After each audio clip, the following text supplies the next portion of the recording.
Good day, everyone.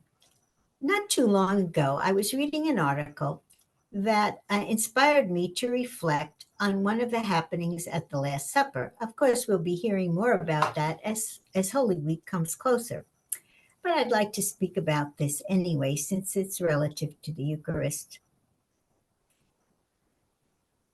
Jesus at the Last Supper was washing the feet of the apostles, as we know. And what a beautiful image that is of Jesus washing the feet of those who had literally been family for him, having lived and journeyed with him, sharing and ministering with him so closely. This image takes a bit of a sad turn as we read from the Gospel of St. John. When Jesus says, "As I have washed your feet, you ought to wash one another's feet." And a bit later in the chapter, Jesus continues, "If you understand this, blessed are you if you do. I am not speaking of all of you.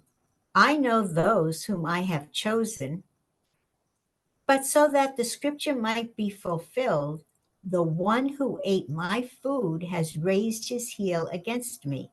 And of course, we know that with these words, Jesus is referring to Judas's betrayal. Jesus has chosen us to be his disciples, just as he chose his apostles. And so we need to be foot washers too. When we read this, we probably think right away, well, I better be caring for the poor and needy in some way. And yes, we certainly should.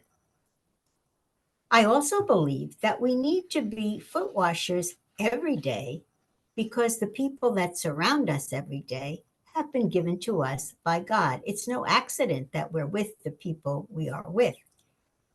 No accident. Who are these people? They are our family, our friends, and our coworkers.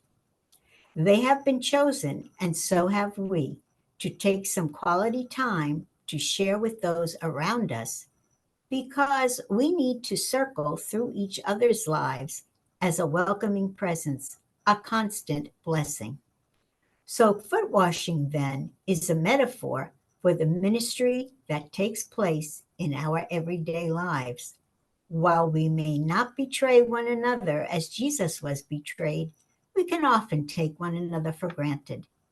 So let's ask Jesus to help us recognize the light of his life within us so that we can share it with those who bless our lives every day, letting them know of our prayer and loving concern. Have a blessed week.